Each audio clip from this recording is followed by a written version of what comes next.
एक बार नारद के मन में यह अभिमान पैदा हो गया कि वे ही भगवान विष्णु के सबसे बड़े भक्त हैं। वे सोचने लगे, मैं रात दिन भगवान विष्णु का गुणगान करता हूँ, फिर इस संसार में मुझसे बड़ा भक्त और कौन हो सकता है। किंतु पता नहीं श्री हरि मुझे ऐसा समझते हैं या नहीं।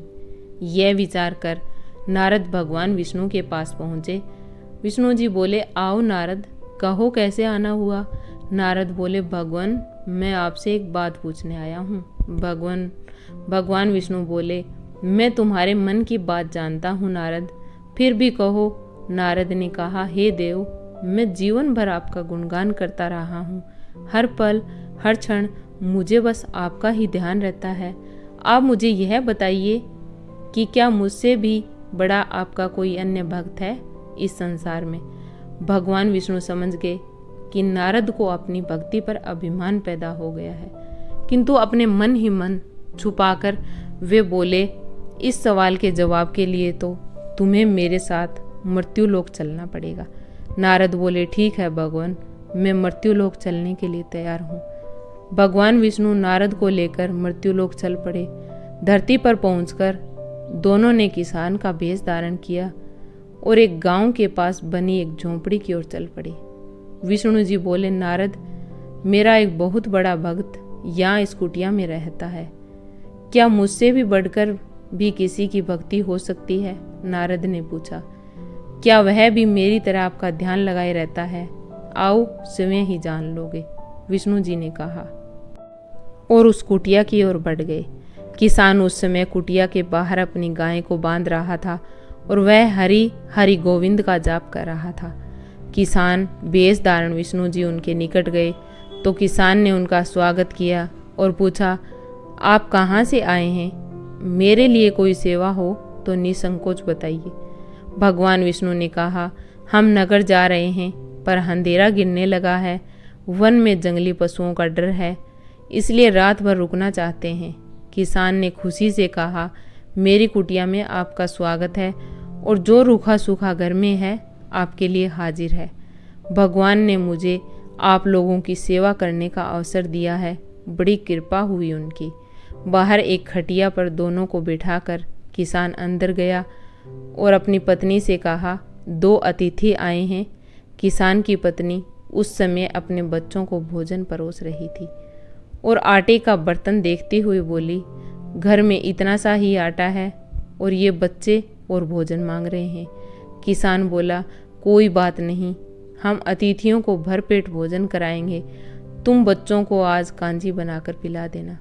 नारद और भगवान विष्णु ने उन दोनों की सारी बात सुनी, फिर भी परीक्षा के लिए भोजन की थाली पर बैठ गए।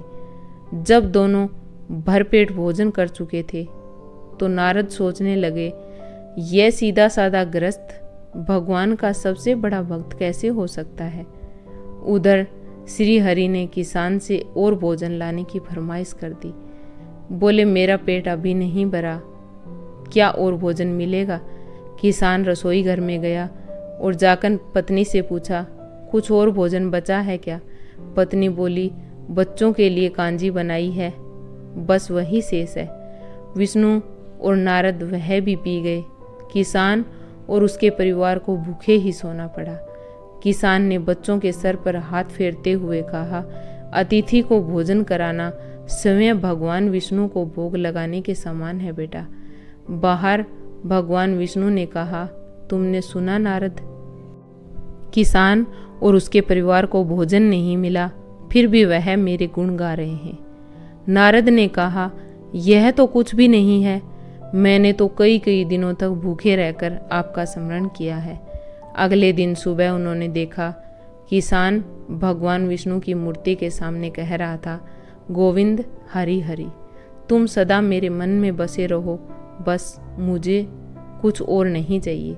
फिर दोनों अतिथियों से बोला, हरि की बड़ी कृपा है, वही जग का रखवाला है, प्रभु की दया से रात को कोई कष्ट तो नहीं हुआ।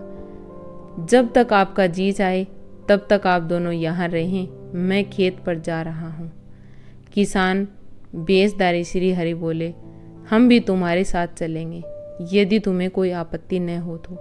नारद और भगवान विष्णु किसान के साथ उसके खेत पर गए। किसान बोला, यही है अपना खेत, अब मैं अपना काम करूँगा, गोविंद हरि हरि। नारद बोले, तुम तो सत्पुरुष हो, भगवान ने के बड़े भक्त हो, हर घड़ी उनका नाम लेते रहते हो।